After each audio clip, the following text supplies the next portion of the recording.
تاریخ گزشتہ ادوار کا ذکر اور اسے قوموں کا دماغ کہا جاتا ہے۔ اس میں شیر شاہ سوری کا جو دور آتا ہے اسے ہم مغلوں کی تاریخ میں انگوٹھی میں ایک نگینہ کہہ سکتے ہیں کہ 1799 میں رنجیت سنگھ نے باقاعدہ یہاں حکومت بنائی۔ یعنی آپ یہ کہنا چاہتے ہیں کہ یہ پہلی پنجابی حکومت جو پنجابی لوگوں نے قائم کی ہے وہ رنجیت سنگھ۔ کون سے ایسے عوامل تھے کہ یہ پنجاب مغلوں کے ہاتھ سے نکل گیا؟ وہ کون سی یعنی ایسے اسباب پیدا ہوئے یہاں؟ میں نے تو مختصر سے بات کی تھی کہ یہ شمشیر و سنا سے شروع ہوئے تھے اور طاؤس و رباب میں آ گئے۔ یعنی پنجاب کو جو پنجاب کا نام دیا گیا، اس سے پہلے پنجاب نہیں تھا، یہ مختلف علاقے تھے جسے ماجہ کہا جاتا، دوآبہ کہا جاتا، ملتانی کہا جاتا، سرائکی کہا جاتا، کوٹھوہاری کہا جاتا، یہ مختلف اس کے تقسیم تھی۔ السلام علیکم ناظرین، میں ہوں زید سرفراز۔ آج ہمارے ساتھ ہیں ماہر تعلیم ہیں، ہسٹورین ہیں مظفر سلیم چغتائی صاحب۔ Welcome sir. ناظرین، آج ہم بہت ہی اہم موضوعات پہ گفتگو کرنے جا رہے ہیں مظفر سلیم صاحب کے ساتھ۔ کچھ بہت زبردست تاریخی احوال و واقعات ہوں گے، تو گفتگو کا آغاز کرتے ہیں۔ مظفر صاحب، یہ جو تاریخ ہے بنیادی طور پہ، یا جسے ہم تاریخی واقعات کہتے ہیں، اسے کیوں پڑھنا چاہیے؟ اور یعنی کسی قوم کے لیے یا نئی نسل کے لیے اس کے کیا فوائد کیا ہوتے ہیں؟ کیا سمجھتے ہیں اس میں؟ تاریخ گزشتہ ادوار کا ذکر اور اسے قوموں کا دماغ کہا جاتا ہے۔ آپ اس سے گزشتہ واقعات، گزشتہ بادشاہ، گزشتہ حکمران، گزشتہ معاشرہ، ان کے واقعات جاننے کے لیے اور اپنے مسائل کو حل کرنے کے لیے آپ ان سے مدد لے سکتے ہیں۔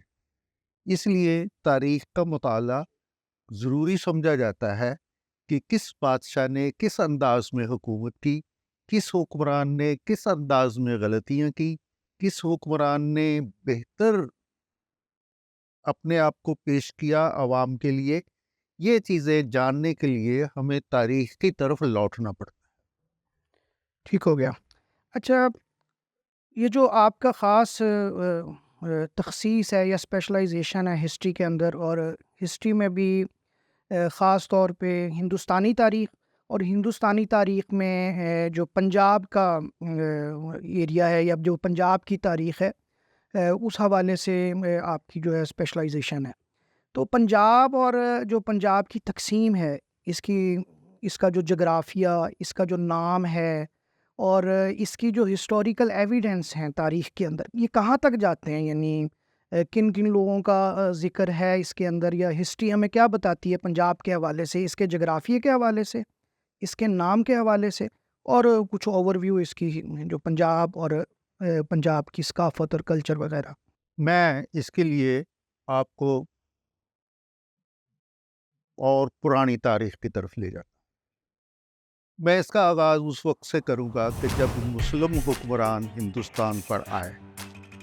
آغاز غوریوں سے ہوا، یہ 1192 میں آئے۔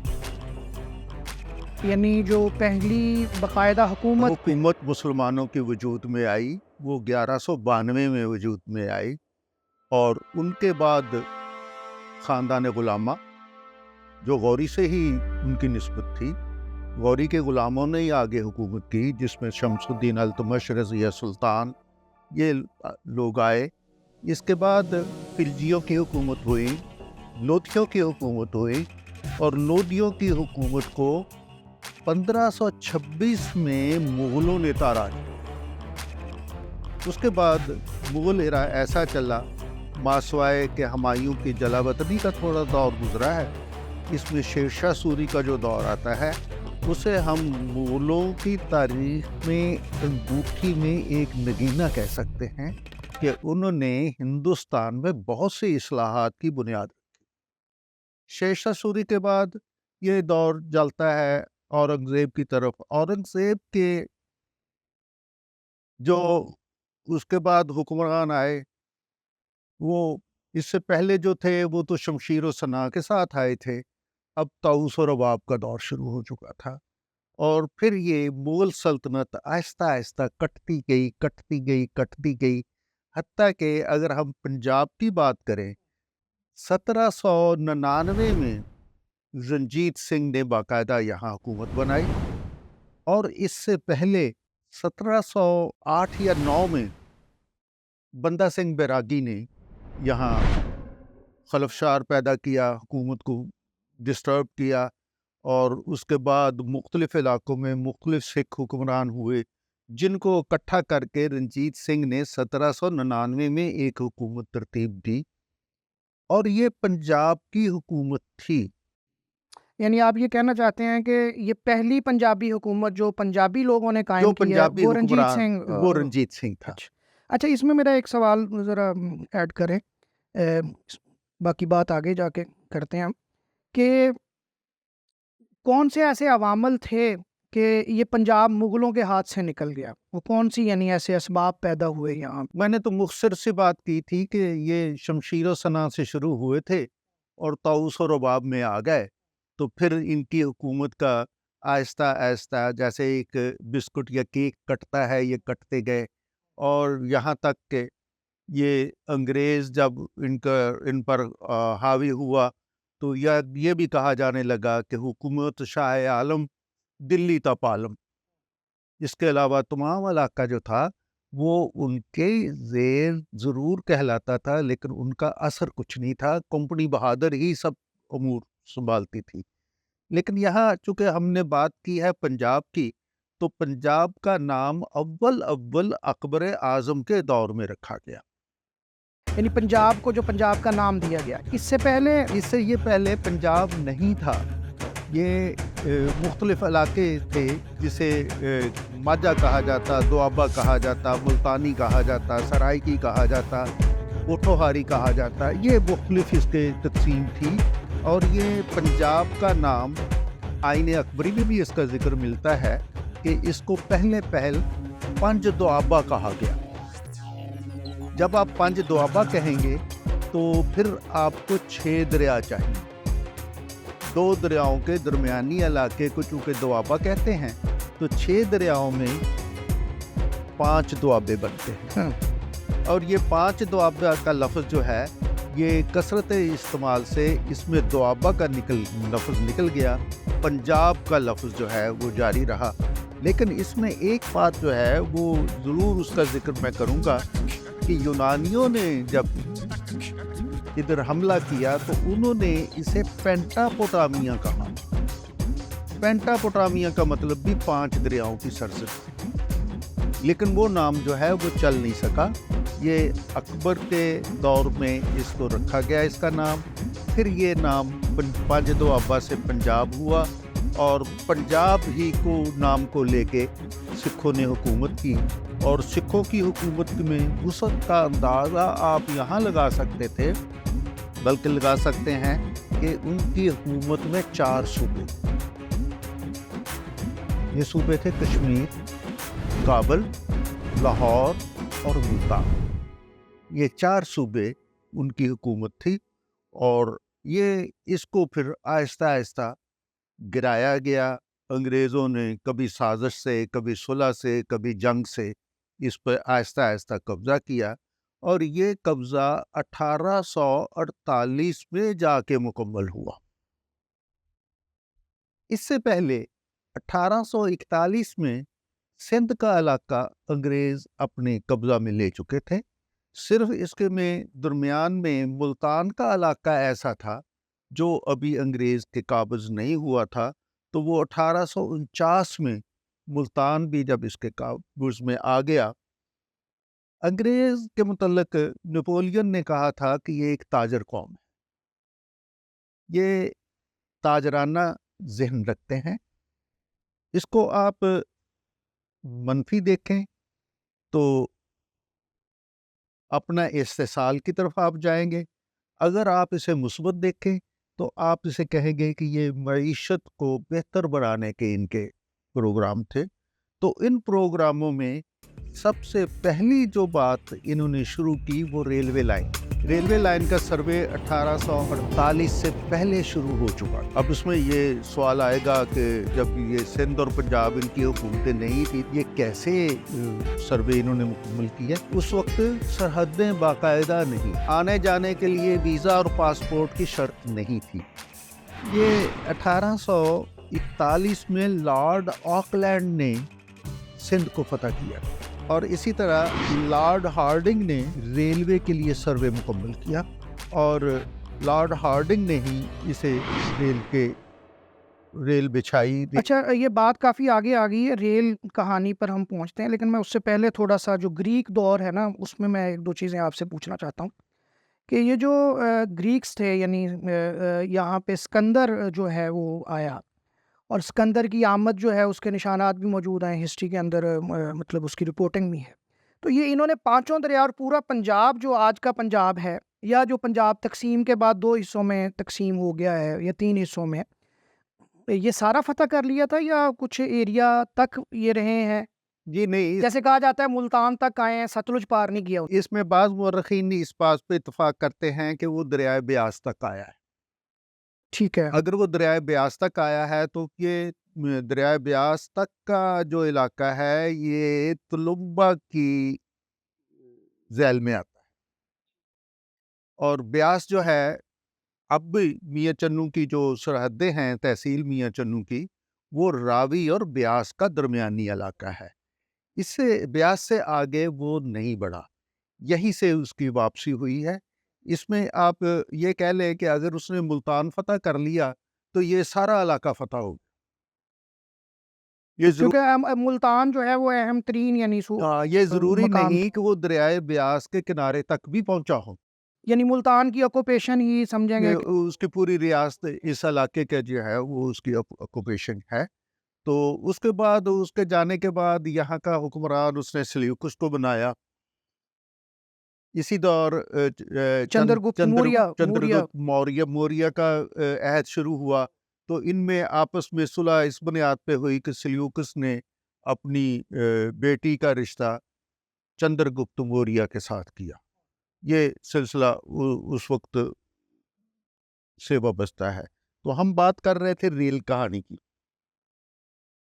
تو ریل کی جب یہ پٹڑی بچھی تو اس کے ساتھ تین عوامل اور بھی تھے۔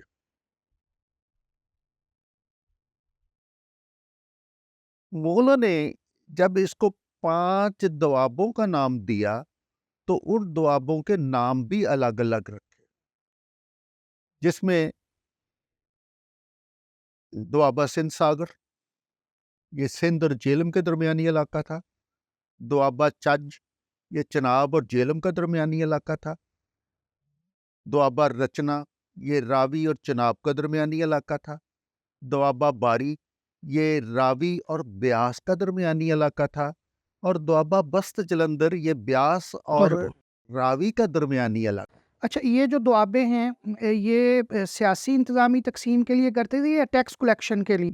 یہ ان کی انتظامی تقسیم تھی کہ سرحدیں جو ہیں انہوں نے دریاؤں کو بنا کے رکھا، کیونکہ دریا کا پار کرنا اس دور میں بہت مشکل تھا۔ بس یہ کشتیوں کے ساتھ ہی ان کی گاڑی چلتی تھی۔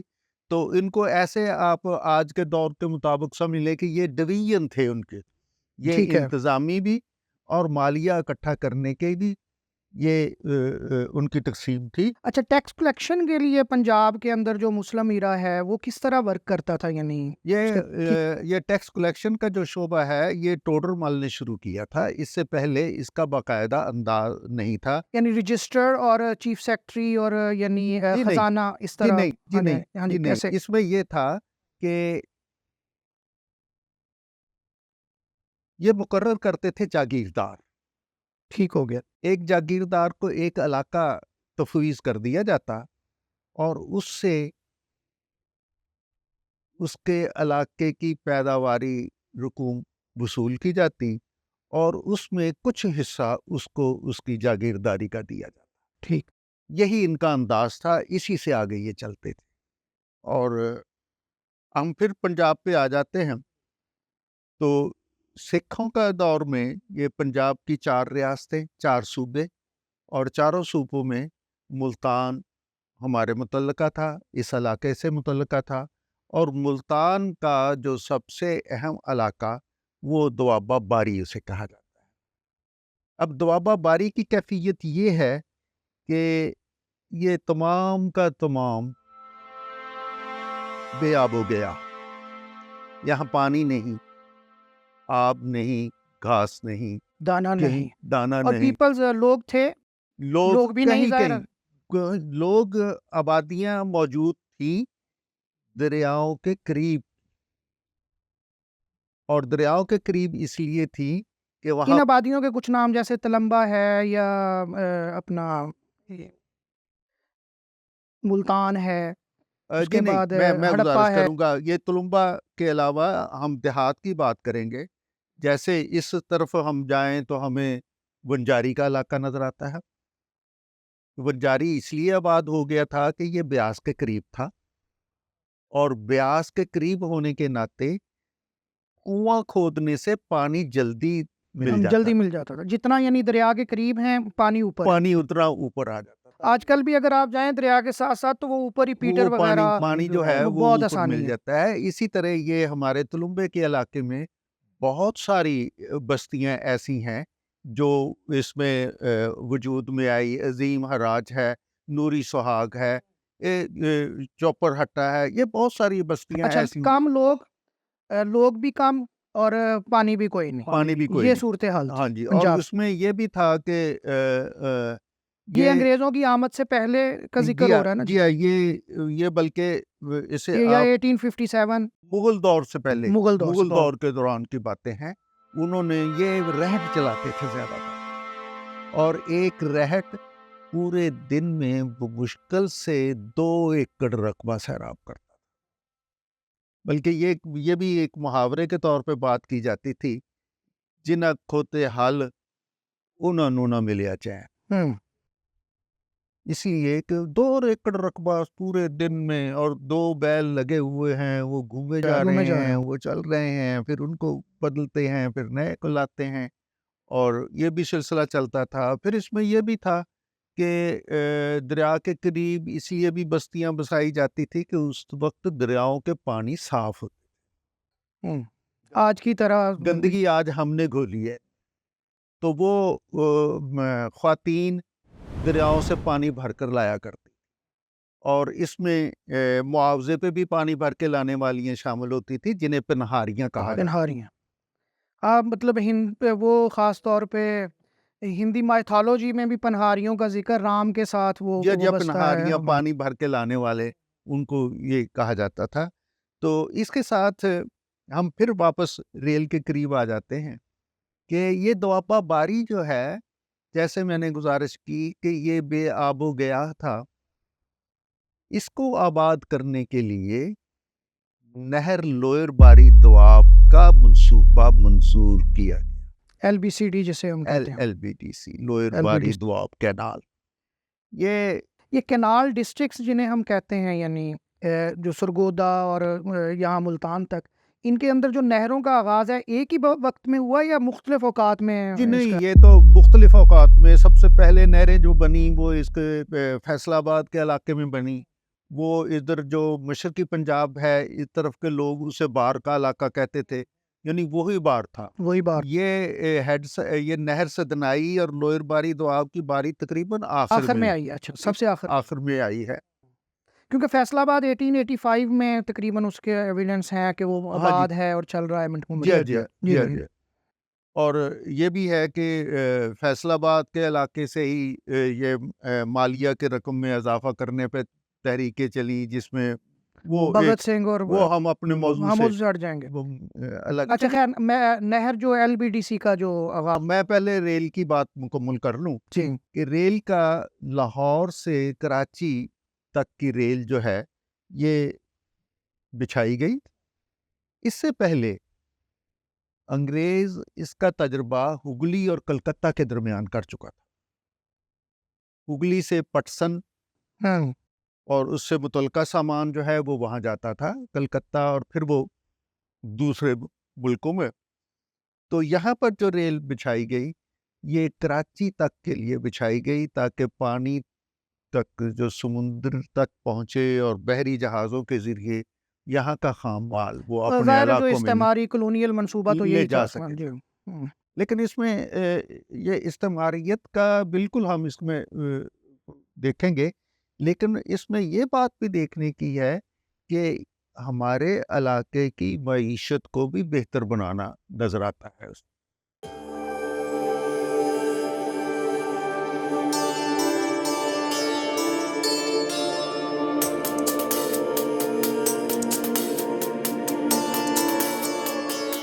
یہ انگریز جو ہے یہ بڑی اسے کہنے کے مقاطع کہ انگریز نے ان کو استعمال کیا گنجی بار کہنا اور گنجی بار سے آپ بالکل سمجھ گئے ہوں گے کہ جیسے ایک گنجے کے بال کہیں کہیں ہوتا ہے اسی طرح اس پورے ایریے میں پیداوار ایسے ہی تھی کہ کبھی بارش ہو گئی تو گھاس ہوگا یعنی جو شہر نئے آباد کیے گئے ان میں سائی بال تو پہلے موجود تھا لیکن اس کا نام منٹگوری رکھا اس کے بعد بڑا شہر چیچاوتنی کے بعد میاں چنو کے بعد خانے وال کے بعد جہانیاں اور ان تمام مقامات پر ریلوے اسٹیشن بنائے گئے اور ریلوے اسٹیشن کے بالکل ملحق غلہ منڈیاں بنائی. اچھا یہ جو ظاہر ہے یہاں پہ آبادی تو نہیں تھی, یعنی ایل بی ڈی سی بننے سے پہلے یہاں پہ آبادی نہیں تھی, آپ نے جیسے شروع میں بتایا کہ خال آبادی تھی, لوگ تھے, چرواہے ہوں گے, اس طرح. تو اب آباد کاری شروع ہوئی, گاؤں بنا, زمین کی تقسیم کی بنیادوں پہ ہوئی, اور یہ کون لوگ تھے جنہوں نے آگے آباد کاری میں حصہ لیا؟